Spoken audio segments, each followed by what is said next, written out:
Sali oli täynnä, kun Lukas päätti tehdä jotain, mikä ei kuulunut hänen työtehtäviinsä.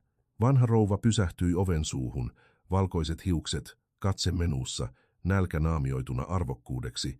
Hän ei ollut syönyt edellisestä päivästä lähtien. Hän toi hänet sisään ja maksoi aterian viimeisillä rahoillaan. 10 minuuttia myöhemmin ravintolan omistaja kutsui hänen nimensä Salin halki. Voit jättää lautasliinat. Sinut on erotettu. Kukaan ei sanonut mitään, mutta seuraavana päivänä joku koputti hänen ovensa. Mies, jota hän ei ollut koskaan elämässään tavannut. Ja 90 päivää myöhemmin mies, joka oli erottanut hänet, oli yksin tyhjässä ravintolassa, anellen toista mahdollisuutta, joka ei koskaan tullut. Lukas oli 23-vuotias ja hänellä oli vuotava huone Lapan kaupunginosassa, São Paulossa. Katto vuoti ikkunan lähellä kovalla sateella ja hän oli oppinut jättämään altaan oikeaan nurkkaan ennen nukkumaan menoa. Hän ei maininnut sellaista kenellekään. Se oli vain osa maisemaa, samoin kuin ohut patja ja jääkaappi, joka toimi omalla tavallaan. Sinä tiistaina hän heräsi aamulla kello 6 kännykkänsä herätykseen. Hän kävi suihkussa vedellä, joka kesti 3 minuuttia lämmetä, söi leipää margariinilla seisaltaan keittiössä ja lähti kotoa hyvissä ajoin. Hän lähti aina hyvissä ajoin. Se oli sellainen tapa, jonka hän oli kehittänyt huomaamattaan. Hän ei halunnut olla riippuvainen bussista myöhästyäkseen, joten hän lähti aikaisemmin kuin tarvitsi ja saapui ennen kaikkia muita. Bella Tavolassa tätä ei ollut koskaan tunnustettu hyveeksi. Sitä vain odotettiin. 2 vuotta siellä työskenneltyään, 2 vuotta muiden tarjoilijoiden edellä saapumista, myöhemmin poistumista, vuoron paikkaamista jonkun sairastuessa, vaikeimpien tilausten oppimista ilman muistiinpanoja, jokaista asiakasta kohdellen samalla huomiolla, jonka hän itse toivoisi saavansa pöydän toisella puolella.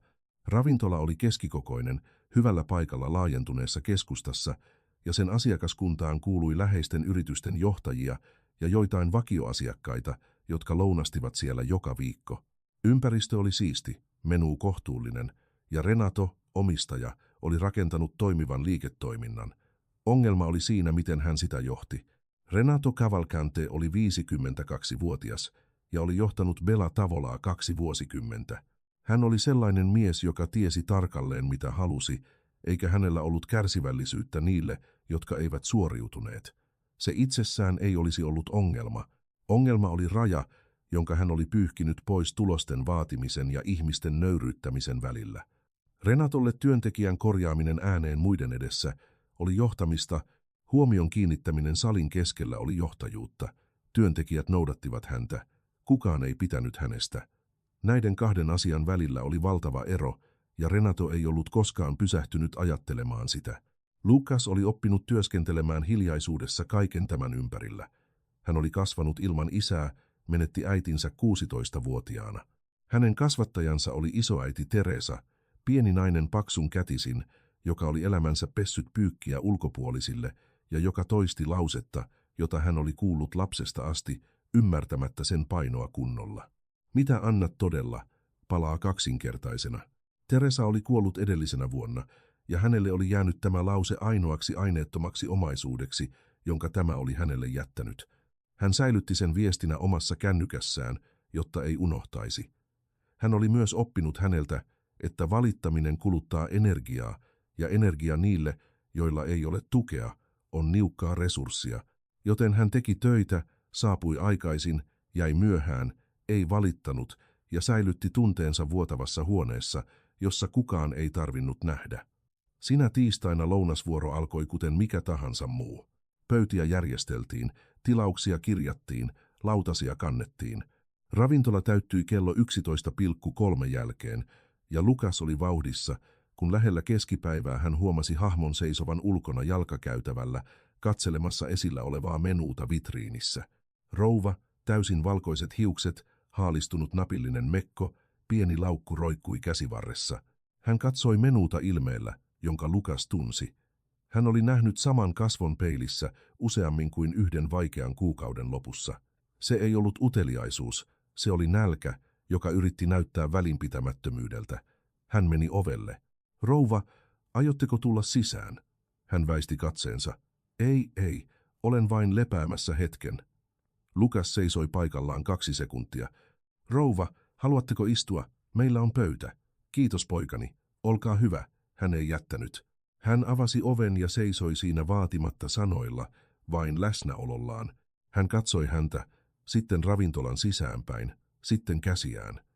Minut ryöstettiin tänä aamuna metrossa, hän sanoi hiljaa. He veivät laukun, lompakon, puhelimen, kaiken. En ole syönyt mitään eilisillan jälkeen.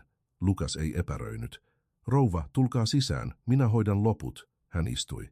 Hän toi vettä, leipää ja tilasi päivän annoksen kysymättä keneltäkään, pyytämättä lupaa, tarkistamatta, oliko sellaista vastaan sääntöä. Hän tiesi, että oli. Hän teki sen silti. Kun hän oli lopettanut, hän pyysi laskun, 64. Hän maksoi taskussaan olevilla rahoilla, joiden piti kestää kuukauden loppuun. Jäljelle jäi 23 LS. Hän halusi kieltäytyä. Hän sanoi, että keksisi tavan maksaa takaisin. Hän sanoi, että ei tarvinnut, että se oli vain ateria, ja että hän oli kokenut pahempia tilanteita ilman, että kukaan oli ilmestynyt ulkopuolelle. Hän piti hänen kättään hetken, sanoi kiitos äänellä, joka tärisi, kun henkilö pidätteli liikaa, ja lähti hitaasti jalkakäytävää pitkin. Lukas palasi saliin, otti tilauslohkon, jatkoi työtään. Mitä hän ei tiennyt, oli se, että samalla kun hän saattoi rouvaa ulos, joku oli tarkkaillut kaikkea keittiön sisäänkäynniltä hiljaa, eikä se ollut Renato. Kukaan muista tarjoilijoista ei ollut nähnyt hetkeä, jolloin Lukas oli maksanut laskun. He olivat kiireisiä pöytiensä kanssa, kiertämässä salia, ilman aikaa kiinnittää huomiota siihen, mitä tapahtui oven lähellä, mutta joku oli nähnyt. Ja tämä joku oli tarkkaillut Lukasia seuraavat 40 minuuttia, ikään kuin hän olisi luetteloinut jokaisen liikkeen. Renato Cavalcante seisoi keittiön sisäänkäynnillä ajan, jota Lukas ei pystynyt laskemaan myöhemmin, kun hän yritti rakentaa kohtausta uudelleen. Hän ei sanonut mitään silloin, ei kutsunut, ei keskeyttänyt. Hän antoi rouvan lähteä, antoi Lukasin palata pöytiin, antoi lounasvuoron jatkua ja odotti. Sellaisella odotuksella oli erityinen laatu. Se ei ollut kuvausta, se oli laskelmointia.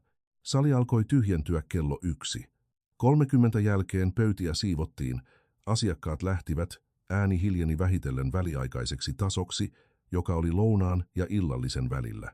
Lukas oli taittelemassa lautasliinoja takapöydässä, kun hän kuuli nimensä korkealla salin keskellä. Lukas, tämä ei ollut kutsu, se oli käsky. Hän meni. 2 muuta tarjoilijaa, jotka olivat vielä salissa, pysäyttivät tekemänsä huomaamatta. Se oli sellainen sävy, joka jäädytti ympäristön. Renato seisoi tilan keskellä, kädet puuskassa, ilmeellä, joka näytti siltä, että hän oli jo päättänyt, mitä tapahtuisi, ja tarvitsi vain yleisön saadakseen sen järkevöityä. Näin mitä teit, Renato sanoi. Ei esittelyä, ei kontekstia, ikään kuin tuomio olisi jo annettu, ja tämä olisi tuomio. Lukas pysyi hiljaa. Käytit kassasta rahaa tuntemattoman laskun maksamiseen. Käytin omaa rahaani, työskentele täällä. Kaikki rahavirta tästä talosta ilman lupaa on kavallusta. Renaton ääni ei noussut. Se oli pahempaa. Se oli rauhallinen, leikkaava, sellainen, joka nöyryttää hitaasti. Luuletko, etten nähnyt? Luuletko, että olen idiootti? Lukas katsoi häntä suoraan. Maksoin taskussani olevalla. Voin näyttää tiliotteen, jos tarvitset. Minua ei kiinnosta, mitä taskussasi oli. Renato otti askeleen eteenpäin. Minua kiinnostaa, että työntekijäni teki päätöksen ravintolassani pyytämättä minulta lupaa. Hän toi kerjäläisen sisään, vei pöydän, käytti tuotetta, aiheutti tappiota ja luuli, että se oli ystävällisyyttä. Sana kerjäläinen laskeutui saliin kuin kivi. Lukas hengitti syvään. Sisältä jotain oli hajoamaisillaan, mutta hän piti sen kurissa. Hän oli oppinut jo varhain, että vastaaminen hetken kuumuudessa on lahja toiselle, joten hän seisoi paikallaan. Tiedätkö, mitä olet? Renato jatkoi. Ja nyt äänessä oli jotain erilaista. Huomaamatonta nautintoa, melkein kliinistä. Olet naiivi. Olet parikymppinen, vuokrattuna huoneesi ja 87 DS taskussasi kuukauden puolivälissä, ja heitit pois vähän, mitä sinulla oli tunteaksesi olosi hyväksi. Tämä ei ole luonnetta, tämä on tyhmyyttä. Hän piti lyhyen tauon. Sellaiset kuin sinä eivät pääse minnekään. Tiedätkö miksi? Koska käytät sitä, mitä sinulla ei ole, yrittäessäsi olla sankari tarinoissa, jotka eivät ole sinun. Kukaan asiakas ei ollut lähtenyt. 2 pöytää oli vielä varattu. Kaikki kuulivat. Sinut on erotettu. Voit jättää esiliinan. Lukas seisoi paikallaan 3 sekuntia, katsoi kollegoitaan. Kukaan ei kohdannut hänen katsettaan. Hän katsoi asiakkaiden pöytiä. Vanhempi nainen yksin ikkunan lähellä katsoi syliinsä otsa kurtussa. Pari oven lähellä oli lopettanut syömisen. Hän taittoi esiliinan rauhallisesti, laittoi sen lähimmälle pöydälle, otti tilauslohkon univormun taskustaan ja laittoi sen viereen. Hän ei sanonut mitään. Hän käveli pukuhuoneeseen, otti laukkunsa tavaroineen, palasi sivukäytävää pitkin ja lähti takaporteista. Iltapäivän aurinko osui häneen suoraan jalkakäytävällä, 23 taskussa, ilman työtä, ilman suosituksia, ilman mitään, mitä ei ollut olemassa ennen tämän päivän kello 11. Hän käveli 2 korttelia ennen pysähtymistä, nojasi seinään laattoineen ja seisoi siinä ajan, jota hän ei osannut laskea. Hän ei itkenyt. Viha oli liian suuri muuttuakseen kyyneliksi. Se jäi vain painoksi rintaan, painavaksi ja kuumaksi, sellainen, joka ei katoa nopeasti. Kun hän lopulta liikahti, se oli bussipysäkkiä kohti. Oli laskettavia laskuja. Vuokra 10 päivän päästä, jääkaappi tarvitsi täydennystä, sähkölasku kuukauden myöhässä. Hän avasi pankkisovelluksen kännykässään ja katsoi saldoa riittävän kauan tallentaakseen numeron. Hän oli lähtenyt kotoa aamulla töihin ja palasi ilman mitään, paitsi 23 AS ja tili, joka ei täsmännyt. Mitä hän ei tiennyt, eikä voinut tietää, oli se, että Renato oli tehnyt paljon suuremman virheen kuin sillä hetkellä näytti, ei virhettä erottamisessa. Virhe oli siinä, kuka istui siinä ikkunan lähellä olevassa pöydässä, kun kaikki tapahtui. Valkohiuset naiset, joka oli kurtistanut otsansa, ei ollut vain satunnainen asiakas, eikä hän ollut unohtanut tarjoilijan nimeä, joka oli laittanut lautasen hänen äitinsä eteen sinä aamuna. Ensimmäinen viikko erottamisen jälkeen oli aktiivinen. Lukas lähetti CV N7 paikkaan. Päivitti profiilinsa 2 työllistymisalustalla. Kysyi hotellissa työskentelevältä tuttavaltaan, oliko vapaita paikkoja. Hän piti mielensä kiireisenä, koska pysähtynyt mieli tässä tilanteessa oli vaarallinen. Hän ei kuullut mitään. Toisella viikolla hän lähetti vielä 8, 2 vastasi pyytäen odottamaan. 1 sopi haastattelun torstaiksi, ravintola Itaimissa, keskikokoinen, lounas- ja illallisvuoro. Lukas käytti 2 tuntia valmistautumiseen, saapui 15 minuuttia etuajassa, lähti ajatellen menneensä hyvin. Esimies sanoi antavansa palautetta 2 päivässä. Palaute ei tullut 2 päivässä, eikä 5, eikä koskaan. Hän ymmärsi mallin kuin 17. CV tuotti puhelun, joka oli erilainen kuin muut. Se oli Bistro Pinheirosissa, sellainen paikka, jossa hän olisi työskennellyt silmät kiinni, pieni ympäristö, vakava menu, läsnä oleva omistaja. Puhelimen soittaja oli suora, oli pitänyt historiasta, halusi sopia keskustelun, mutta tarvitsi ensin tarkistaa referenssin. Hän kysyi, saako hän soittaa Bela Tavolaan. Lukas sanoi, että sai. 2 päivää myöhemmin henkilö soitti takaisin. Ääni oli erilainen, suljettu, lyhyt, sellainen, joka ilmoittaa lopun ennen sen saapumista. Valitettavasti jatkamme muiden hakijoiden kanssa. Onnea matkaan. Lukas katkaisi puhelun. Hän katsoi puhelintaan pitkään. Hän ei tarvinnut selitystä. Hän tiesi tarkalleen, mitä Renato oli sanonut. Hän ei tiennyt tarkkoja sanoja. Hän ei koskaan tietäisi, mutta hän tunsi miehen tarpeeksi kuvitellakseen kylmän, tarkan sävyn, sellaisen, joka ei menetä untaan sen vuoksi. Käytöksen rikkominen oli todennäköisin ilmaisu, lyhyt, vakava, tuhoisa, riittävä sulkemaan minkä tahansa oven ilman yksityiskohtia. Valehdeltu kylmästi sellaisen, joka ei menetä untaan sen vuoksi. Vuokra erääntyi maanantaina. Lukasilla oli osa arvosta säästettynä, puuttui toinen osa. Hän keskusteli vuokranantajansa kanssa, noin 60-vuotiaan naisen, joka vuokrasi huonetta 3 vuokralaiselle ja joka ei pitänyt keskustelusta, mutta joka tällä kertaa kuunteli ilmeellä säälin ja kärsimättömyyden välillä. Hän antoi 10 päivää, ei palveluksena, vaan määräaikana. Jääkaappi tyhjeni samaa tahtia kuin pankkitili. Lukas alkoi syödä 1 aterian päivässä, ei strategiasta, vaan välttämättömyydestä. Riisi kesti pidempään kuin mikään muu. Hän osti halvimman, keitti paljon, säännösteli. Illalla kun nälkä palasi ennen aikaansa, hän joi vettä ja yritti nukkua ennen kuin tunsi liikaa. Häädön kirje saapui torstai-iltapäivänä liuutettuna oven alitse. Se oli valkoisessa kirjekuoressa, ikään kuin paperin muodollisuus voisi pehmentää sisältöä. Lukas luki sen kerran, taittoi sen, laittoi sen pöydälle, istui lattialle selkä nojaten seinään patjan vieressä. Hän oli siinä jonkin aikaa, jota hän ei mitannut. Huone oli hiljainen, allas nurkassa, kostean tahran katto, jonka hän oli jo koristellut, ikkuna, jonka sälekaihdin ei sulkeutunut kunnolla. Tässä hiljaisuudessa ajatus ilmestyi ensimmäistä kertaa todellisella painolla. Mitä jos hän lähtisi pois São Paulosta? Idea ei ollut uusi. Hän oli ajatellut sitä huonoina päivinä, mutta se oli aina mennyt nopeasti ohi kuin pilvi. Tällä kertaa se jäi. Hänellä oli serkku Goianiassa, joka oli tarjonnut kerran ilman sitoutumista kyydin ja sohvan muutamaksi viikoksi. Siihen liittyi inhimillinen hinta, tunne perääntymisestä, paluusta vähemmän kuin oli lähtenyt, mutta myös konkreettinen hinta jäämisestä. Myöhässä oleva vuokra, tyhjä jääkaappi, työmarkkinat, joilla ovi oli lukittu valheella, jota hän ei ollut kertonut. Lukas istui lattialla vielä jonkin aikaa, sitten otti puhelimensa, ei soittaakseen serkulleen, vaan avatakseen viestisovelluksen. Hänellä oli tapana lukea isoäitinsä Teresan viimeiset viestit, kun asiat kävivät painaviksi. Se ei ollut nostalgiaa, se oli enemmänkin kuin kompassin tarkistamista. Hänen viimeinen viestinsä, lähetetty muutama kuukausi ennen kuolemaansa, oli siellä kuten aina. Ole edelleen sinä, loput ilmestyvät.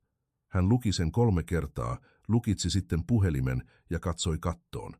Oli ero luovuttamisen ja lähtemisen välillä. Hän tiesi sen, mutta oli vaikea tuntea tätä eroa, kun maa antoi periksi joka puolelta samanaikaisesti. Kysymys ei ollut enää työstä, vaan seurauksista. Yksi asia oli vetänyt toisen, sitten toisen, kunnes alkuperäinen ongelma oli moninkertaistunut 4 eri ongelmaksi, ja hän oli kaikkien keskellä, ilman että oli luonut mitään. Hän taittoi häädön kirjeen, laittoi sen laukkuunsa vuokrasopimuksen ja edellisten kuukausien maksukuitteiden viereen. Hän nousi lattialta, joi vettä, tarkisti saldon sovelluksesta 3180. Sinä iltana ei ollut ratkaisua, mutta oli mahdollinen päätös, pienempi, mutta todellinen, ei lähteä, jäädä vielä 1 yöksi, katsoa, mitä seuraava päivä toisi ennen kuin teki mitään peruuttamatonta askelta. Hän asetti herätyskellon 6, sammutti valot ja meni nukkumaan. Kello 22.47 puhelin värähti. Viesti tuntemattomasta numerosta, ilman nimeä, ilman profiilikuvaa, ilman minkäänlaista tunnistetta, vain suora ja lyhyt teksti. Nimeni on Eduardo. Auttoit äitiäni. Voitko antaa 10 minuuttia aikaasi? Lukas katsoi viestiä pitkään. Äitini, häntä oli autettu yli 3 viikkoa sitten. Miten tämä mies oli löytänyt hänen numeronsa? Kuka oli antanut sen? Ja miksi nyt, juuri tällä yöllä, kun hän oli kaiken pohjalla, viesti oli liian lyhyt ollakseen totta ja liian tarkka ollakseen satunnainen huijaus. Hän ei vastannut sinä yönä, mutta ei myöskään saanut unta. Aamulla viesti oli edelleen siellä. Lukas luki sen uudelleen kylmemmällä päällä. Nimeni on Eduardo. Auttoit äitiäni. Voitko antaa 10 minuuttia aikaasi? Ei painetta, ei kiirettä, ei mitään lisätietoja. Numerolla oli São Paulon suuntanumero, ei mitään muuta. Hän piti puhelinta kädessään muutaman minuutin, harkitsi logiikkaa. Se oli huijaus, tuntematon numero, epämääräinen viesti, viittaus tapahtumaan, jonka vain harvat tiesivät. Mutta huijaukset tulevat yleensä kiireellisesti, linkillä, jollain konkreettisella syötillä. Tässä ei ollut mitään sellaista, vain nimi ja kysymys. Hän vastasi varovaisesti, kuka te olette? Vastaus tuli alle 2 minuutissa. Amelian poika, rouva, jota autitte ravintolassa. Hän kertoi minulle, mitä tapahtui, mitä teit ja mitä teille tehtiin sen jälkeen. Haluaisin vain keskustella ilman mitään sitoutumista. Lukas luki sen 2. Amelia oli rouvan nimi. Hän oli kysynyt sitä melkein lopussa, kun hän odotti laskua, joten mies tiesi äitinsä nimen. Tämä ei ollut keksitty. Hän vastasi, että saattoi puhua. Eduardo sopi kahvin seuraavalle päivälle paikkaan keskustassa, josta Lukas oli ohi kulkiessaan tiennyt, yksinkertainen, ilman pröystäilyä. sellainen, joka ei herätä huomiota. Sinä iltana Lucas etsi nimeä Eduardo. Sukunimeä hänellä ei ollut. Hän etsi yhdistelmiä gastronomian, Sao Paulon ja etunimen kanssa.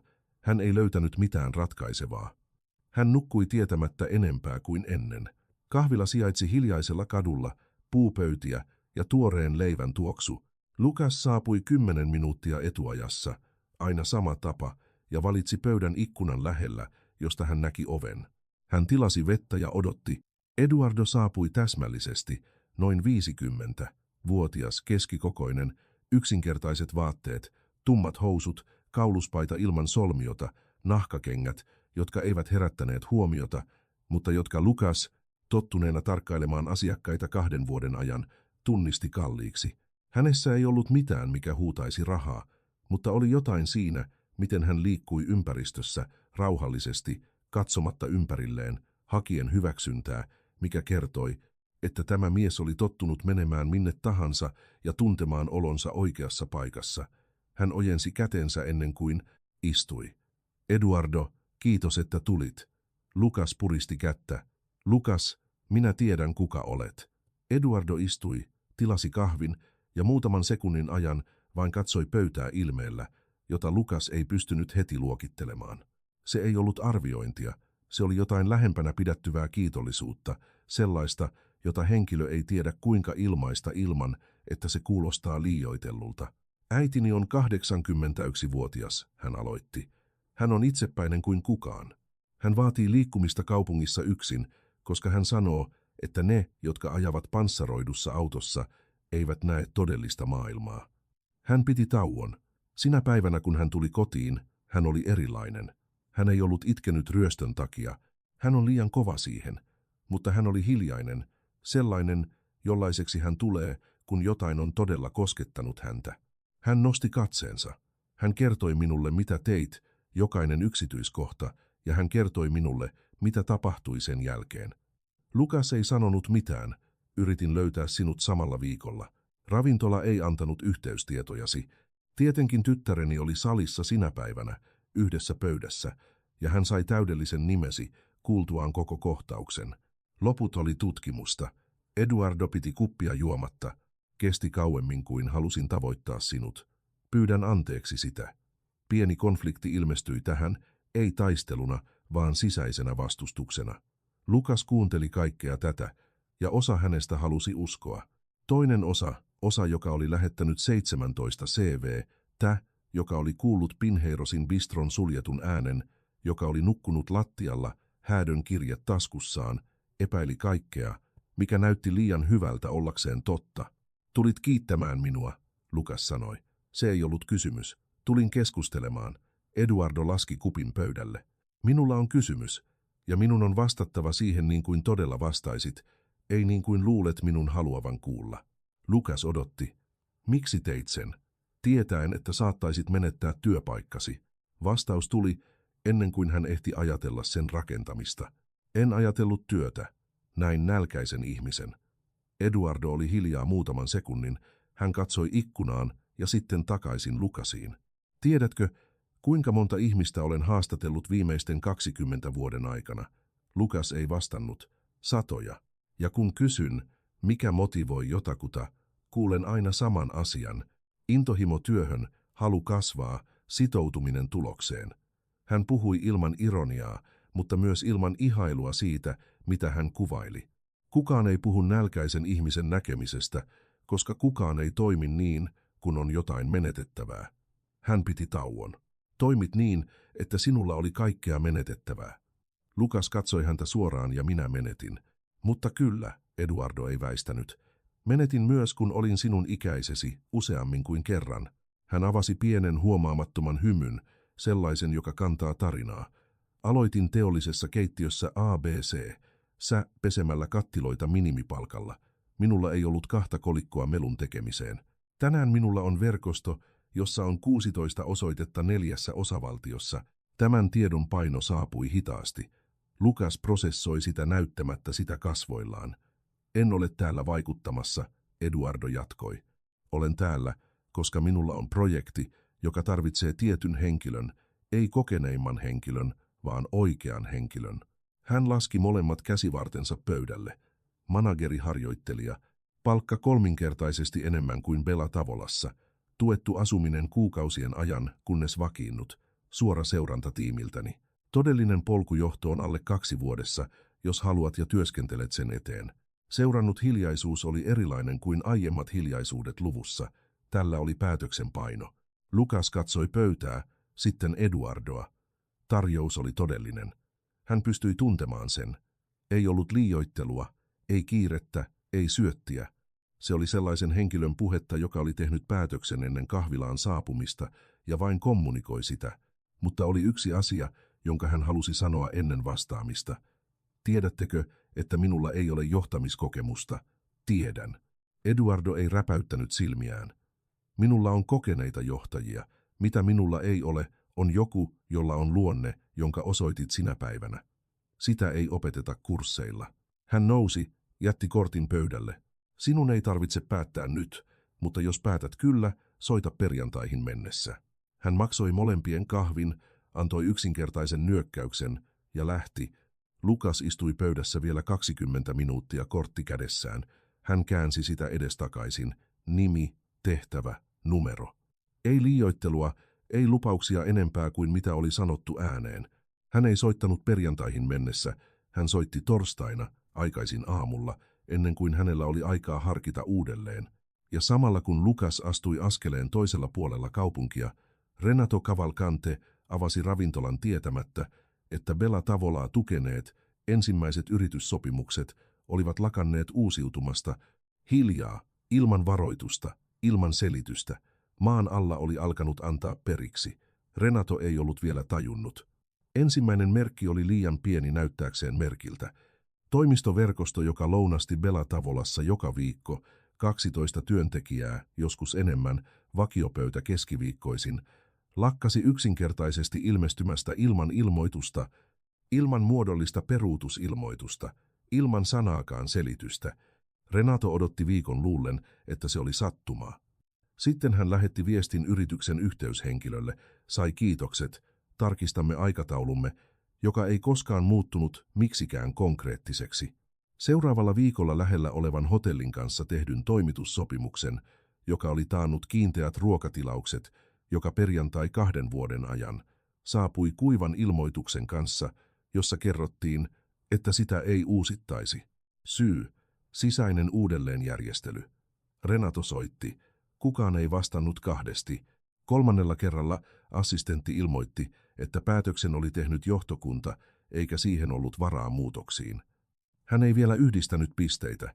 Ne olivat erillisiä asioita, asiakkaita, jotka katoavat, sopimuksia, jotka vanhenevat, markkinat ovat markkinat. Bela Tavola oli rakennettu yritysasiakkaiden pohjalle, jotka takasivat ennakoitavan volyymin. Ne olivat niitä, jotka maksoivat kiinteät kuukausikulut helposti, vuokra, työntekijät, toimittajat. Satunnaiset asiakkaat kattivat loput. Kun yritysasiakkaat alkoivat kadota, laskelma muuttui. Renato leikkasi yhden tarjoilijan iltavuorossa, sitten vähensi aukioloaikoja. Hän poisti 2 ruokalistan kohdetta, joilla oli korkeammat kustannukset. Pieniä säätöjä, kaikki perusteltavissa, kaikki loogisia, sellaisia, jotka näyttävät hallinnolta, mutta jotka yhdessä osoittavat, että vene on kallistumassa. Työntekijät huomasivat sen ennen häntä. Se on aina näin. Ne, jotka ovat alhaalla, tuntevat tärinän ennen kuin ne, jotka ovat huipulla. Keskustelut keittiössä muuttuivat hiljaisemmiksi. 2 pyysi eroa lähekkäin. 1 sanoi löytäneensä paremman tilaisuuden, toinen ilman selitystä. Renato korvasi hänet halvemmilla palkkauksilla ja jatkoi. Vasta toisena kuukautena hän pysähtyi laskemaan rehellisesti. Tulot olivat laskeneet lähes 40% verrattuna edellisen vuoden samaan ajanjaksoon. Se ei ollut kausivaihtelua. Hän tunsi liiketoiminnan syklit ulkoa. Se oli todellista, rakenteellista menetystä, sellaista, jota ei korjata odottamalla markkinoiden kääntymistä. Hän piti laskentataulukon auki pitkään, luki numerot uudelleen ikään kuin ne muuttuisivat, jos hän katsoisi niitä uudelleen. Ne eivät muuttuneet. Silloin hän alkoi kysyä kysymyksiä, soitti toimittajalle, jonka kanssa hänellä oli hyvä suhde, ja kysyi epäsuorasti, oliko hän kuullut mitään Bela Tavolasta markkinoilla. Toimittaja oli välttelevä. kohtelias, mutta välttelevä, sellainen, joka tietää enemmän kuin haluaa sanoa. Renato painosti hieman. Mies sanoi vain, että oli liikkeellä kommentteja, eikä ollut hänen tehtävänsä mennä yksityiskohtiin. Kommentteja. Renato ei pitänyt sanasta. Hän palkkasi nuoren miehen, joka teki verkossa tapahtuvaa maineen seurantaa pienyrityksille. Raportti palasi ilman mitään vakavaa. Joitain keskinkertaisia arvioita, ei julkista kriisiä, ei näkyvää skandaalia. Ongelma ei ollut internetissä, se oli jotain huomaamattomampaa, joka toimi kanavissa, jotka eivät ilmestyneet mihinkään raporttiin. Se oli sellaista liikettä, joka tapahtuu, kun joku, jolla on todellista vaikutusvaltaa, päättää hiljaa lopettaa liiketoiminnan kanssasi. Ja ihmiset ympärillä seuraavat esimerkkiä ilman, että tarvitsee selitystä. Renatolta kesti vielä 2 viikkoa tähän johtopäätökseen. Kun hän saapui, nimi, joka ilmestyi hänen päähänsä, tuli paloina. Sektori, kadonneet sopimukset, ilmestymättä jättäneiden yritysten profiili, kaikilla oli yhteistä. Ne liittyivät, suoraan tai epäsuorasti, gastronomian ryhmään, joka oli viime vuosina laajentunut nopeudella, jota markkinat kunnioittivat. Eduardolta kesti 3 päivää saada yhteys ryhmään. Se ei ollut sellainen yritys, joka vastasi kokouspyyntöihin keneltäkään, mutta Renatolla oli 2 vuosikymmentä markkinoilla, ja hän tiesi, miten pakottaa ovi auki. Hän käytti vanhaa kontaktia, pyysi palvelusta, joka maksoi, ja sai päivämäärän. Hän meni henkilökohtaisesti, ilman asianajajaa, ilman kumppania, ilman ketään, koska jonkun mukana tuominen olisi ollut myöntämistä, että tilanne oli vakava, ja hän ei ollut vielä valmis tekemään sitä ääneen. Hän ylitti rakennuksen lobbyn keskustassa, ulkoa yksinkertainen, sisältä järjestetty, sellainen, joka näkyy vain kun todellinen raha on kyseessä. Eduardo otti hänet vastaan huoneessa ilman liioittelua, pöytä, tuolit, ikkuna. Hän oli yksin, eikä näyttänyt olevan kiire. Renato aloitti kontekstista. Vuosien työ, rakennettu maine, vaikeat markkinat. Eduardo kuunteli keskeyttämättä, merkitsemättä, ilman ilmettä, joka paljastaisi, mitä hän ajatteli. Kun Renato saavutti todellisen kohdan, sopimukset, liike, selittämätön lasku, Eduardo oli hiljaa muutaman sekunnin kuluttua siitä, kun hän oli lopettanut. Sitten hän sanoi, erotit työntekijän salin keskellä, asiakkaiden ja kollegoiden edessä, koska hän käytti omaa rahaa ruokkiakseen nälkäistä rouvaa. Ääni oli tasainen, ilman vihaa, ilman ironiaa, vain faktat asetettuna peräkkäin. Ja ennen kuin hän ehti saada toisen työpaikan, sanoit markkinoille, että hänet oli erotettu käytöksen rikkomisen vuoksi. Renato avasi suunsa. Eduardo ei lopettanut. En tee liiketoimintaa sen kanssa. En ole koskaan tehnyt, enkä aio aloittaa. Hän nousi. Tämä päätti kaikki jatkomahdollisuudet. Voit mennä. Renato istui 2 sekuntia. Aika, joka keholta kuluu hyväksyä, että keskustelu on päättynyt ennen kuin se on alkanut. Hän nousi, yritti sanoa jotain, jonkin argumentin, jonkin version tapahtumista, joka voisi toimia. Ei ollut mitään. Hän lähti samasta lobbysta, meni pyöröoven läpi ja pysähtyi jalkakäytävälle auringonpaisteeseen. 20 vuoden työ, 2 vuosikymmentä ravintolan rakentamista tyhjästä, jokaisen toimittajan tunteminen nimeltä, jokaisen asiakkaan suosikkiruokien muistaminen ulkoa, ja kaikki se oli alkanut hajota päätöksen vuoksi, jonka hän oli tehnyt alle 2 minuutissa täydessä salissa mielihyvin. Bella Tavola oli edelleen auki, mutta Renato sillä jalkakäytävällä tiesi jo, että se oli vain ajan kysymys. Mitä hän ei tiennyt, oli se, että pahin oli vielä tulossa, ja että tällä kertaa hän itse vastaisi oman loppunsa nopeuttamisesta. Bella Tavola sulki ovensa 47 päivää Eduardo-tapaamisen jälkeen. Se ei ollut dramaattinen kohtaus.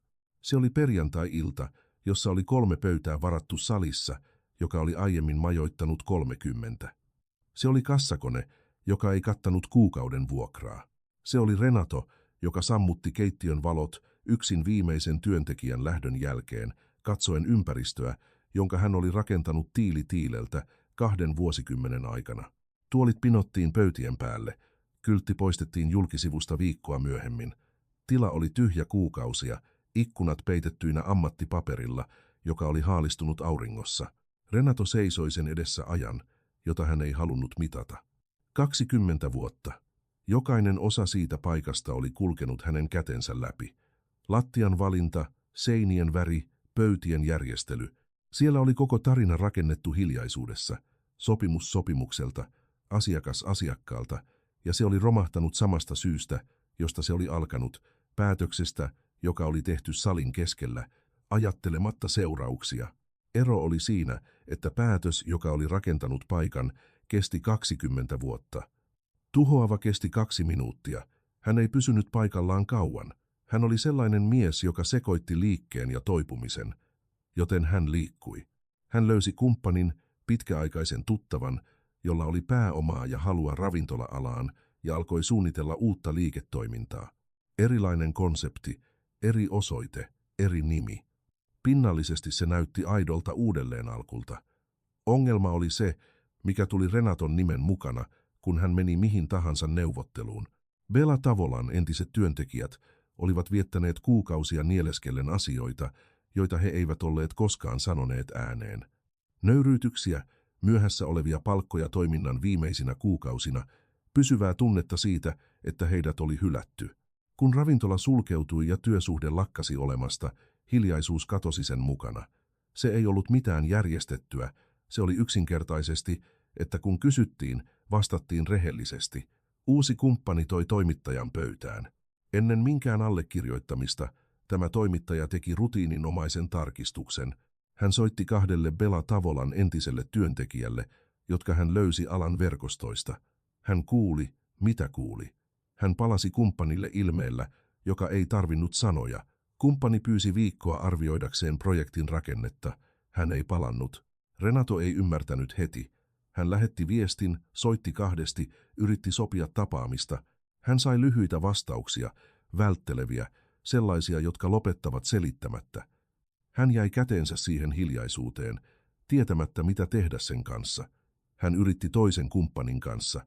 Menneisyys tuli hänen luokseen taas, tällä kertaa nopeammin, ikään kuin markkinat olisivat jo luetteloineet historian, eikä se vaatinut paljon vaivaa päästäkseen samaan johtopäätökseen.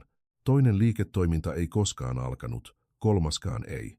Jokainen ovi, jonka hän koputti, avautui hetkeksi ja sulkeutui samalla nopeudella, ilman taistelua, ilman yhteenottoa, ilman muodollista selitystä. Se oli pahempaa kuin suora kielto. Se oli hiljaisuus, jota hän ei voinut kumota, jolle ei ollut mahdollista argumenttia, joka yksinkertaisesti oli siellä aina, kun hän yritti edetä. 52 vuotta, 2 vuosikymmentä markkinoilla ja jokaisen oven ulkopuolella, ilman tukevia suosituksia, ilman kumppania, joka pysyisi, ilman nimeä, joka avaisi enemmän kuin sulkisi. Renato oli sanonut sen Lucasille täyden salin keskellä, asiakkaiden ja työntekijöiden edessä, sellaisella varmuudella, joka ei koskaan kuvittele olevansa väärässä, sellaiset kuin sinä, eivät pääse minnekään. Oli tullut hetki, jolloin hän vihdoin ymmärsi, mitä tuo lause todella painoi. Ero oli vain yksi. Lucas oli päässyt siihen paikkaan resurssien puutteen vuoksi, Renato oli päässyt sinne luonteen puutteen vuoksi, ja se on etäisyys, jota mikään raha ei kata. Mitä Lucasille tapahtui samana aikana, kun Renato koputti ovelta ovelle ilman vastausta, oli täysin erilainen tarina. Ja juuri tämä tarina oli saavuttamassa huippunsa. Lucas ei ollut mennyt Eduardo-ryhmään luulen tietävänsä, mitä oli tekemässä. Se oli ensimmäinen asia, jonka Eduardo huomasi ja joka teki koko eron. On ihmisiä, jotka saapuvat uusiin ympäristöihin teeskennellen tuttavuutta, jota heillä ei ole, koska he uskovat, että tietämättömyyden myöntäminen on heikkoutta. Lucas teki päinvastoin. Hän saapui ajoissa, jäi ylitöihin ja kysyi, mitä hänen tarvitsi kysyä, huolehtimatta siitä, oliko kysymys liian ilmeinen. Hän oppi, koska hänen piti ymmärtää, ei koska hän halusi vaikuttaa omistautuneelta. Ensimmäiset kuukaudet olivat täynnä pieniä virheitä ja nopeita korjauksia, kassavirta, joka ei täsmännyt, neuvottelu toimittajan kanssa, jota hän johti liian jäykästi ja oppi sitten johtamaan eri tavalla, päätös menusta, jonka hän teki yksin, kun olisi pitänyt kuulla tiimiä ensin. Jokainen virhe tuli epämukavuuden kanssa ja lähti opetuksen kanssa, jota hän ei toistanut. Hänen ympärillään oleva tiimi huomasi sen ennen kuin Eduardo tarvitsi osoittaa, on olemassa sellainen henkilö, joka kasvaa rakenteen sisällä tekemällä melua, ilmestymällä oikean vastauksen kanssa kielensä päällä, haluten tunnustusta, tarvitsemalla nähdä koko ajan. Ja on toinen tyyppi, joka kasvaa tekemällä päinvastoin, ratkaisemalla sen, mikä on ratkaistava, kohtelemalla hyvin ympärillä olevia, olemalla sama, kun kukaan ei katso. Lukas oli toinen tyyppi. Hän oli ollut sellainen Bela Tavolassa 2 vuotta saamatta mitään vastineeksi. Hän jatkoi olemista sellainen, kun ympäristö lopulta vastasi. Eräänä tiistai-iltapäivänä Eduardo kutsui hänet keskusteluun, jota Lukas ei ollut ennustanut. Oli projekti, jota oli säilytetty pitkään, ainoa ryhmässä, jota Eduardo ei ollut vielä delegoinut kenellekään, pieni naapuruston, erilainen kuin verkon muut osoitteet. Ravintola, joka oli luotu tiettyyn tarkoitukseen, palkata nuoria haavoittuvassa tilanteessa ja tarjota todellista koulutusta, ei vain työtä, vaan seurantaa, rakennetta, konkreettista polkua niille, jotka saapuivat ilman mitään. Se oli projekti, joka tarvitsi henkilön edustamaan, joka tiesi, mitä se oli olla ulkopuolella tekemättä mitään väärin, joka oli saapunut ilman tukea ja joka siksi ymmärsi tarjouksen arvon siitä, mitä hän ei koskaan saanut. Eduardo laittoi ehdotuksen pöydälle samalla suoruudella kuin kahvilassa keskustassa viikkoja sitten. Yleisjohtaminen, täysi vastuu, vapaus rakentaa tiimi tyhjästä. Lukas oli hiljaa hetken. Hän oli 24-vuotias ja oppi edelleen mittaamaan omaa kokoaan. Miksi minä? Hän kysyi. Eduardo ei epäröinyt. Koska sinä tiedät jo mikä on tärkeää. Loput me opetamme. Avaajaiset tapahtuivat torstai-iltana. Sali oli yksinkertainen, puupöydät, keltainen valo, ilman pröystäilyä. Lukas oli pyytänyt nimenomaan näin. Paikka, joka näytti siltä, miltä halusin olla, ei miltä halusin näyttää. Yleisö ei ollut sellainen, joka ilmestyy tavallisten ravintoloiden avajaisiin. Se olivat palkatut nuoret, jotka olivat saapuneet ilman CV-tä ja rakensivat sitä. Se olivat naapuruston perheet, naapurit, ryhmän kumppanit. Salissa oli energiaa, jota Lukas ei pystynyt tarkasti nimeämään. Se oli uutuuden ja tarkoituksen sekoitus, sellaista, joka harvoin ilmestyy yhdessä. Hän oli keittiössä seuraamassa ensimmäisiä tilauksia, kun yksi kokista kosketti hänen käsivarttaan ja osoitti leuoillaan saliin. Ikkunapöytä. Amelia oli siellä. Sama napillinen mekko, jonka hän oli nähnyt kuukausia sitten Bela Tavolan jalkakäytävällä, pieni laukku sylissään, valkoiset hiukset salin keltaisessa valossa. Hän oli saapunut ilman etukäteisilmoitusta Lukasille tai oli ilmoittanut Eduardolle, jonka hän oli pitänyt itsellään, että se oli juuri sellainen asia, jonka Eduardo tekisi. Lukas otti esiliinan pois, antoi sen viereiselle kokille ja lähti keittiöstä. Hän käveli hitaasti salin halki, pääsi hänen pöytäänsä. Hän nosti katseensa ja hymyili. Sellainen hymy, joka odotti, varmistumatta, että hetki tulisi. Hän ei sanonut mitään muutamaan sekuntiin, sitten palasi keittiöön, tilasi menun parhaan annoksen ja toisen henkilökohtaisesti. Hän laittoi sen hänen eteensä samalla eleellä kuin kuukausia sitten, ilman seremoniaa, ilman puhetta, ilman mitään muuta kuin itse eleen. Tänäänkin on minun laskuuni, hän nauroi. Sellainen nauru, joka tulee syvästä paikasta, joka sekoittaa tunteen helpotukseen, kiitollisuuteen, kaikki yhdessä ilman, että pystyy erottamaan. Hän piti hänen kättään hetken pöydällä. Sitten hän katsoi häntä ilmeellä, jota hän ei pystynyt heti luokittelemaan. Mitä annat todella, palaa kaksinkertaisena. Lukas seisoi paikallaan. Lause kurkun puhdistus oli isoäiti Teresalta, sana sanalta, samalla sävyllä, samalla painolla, jonka hän oli säilyttänyt viestinä kännykässään, jotta ei unohtaisi. Hän ei ollut kertonut sitä kenellekään. Hän ei ollut maininnut sitä Eduardolle. Hän ei ollut sanonut sitä Amelialle sinä ensimmäisenä päivänä. Hän ei ollut kirjoittanut sitä mihinkään, mitä kukaan olisi voinut lukea. Hän katsoi häntä muutaman sekunnin. Hän ei kysynyt, miten hän tiesi. On sattumia, jotka pyytävät selitystä, ja on sattumia, jotka pyytävät hiljaisuutta. Hän tunnisti eron, hymyili, hän irrotti kätensä, hän palasi keittiöön. Ulkona kaupunki jatkui, kuten aina jatkuu, pysähtymättä siihen, mitä ihmisten sisällä tapahtuu.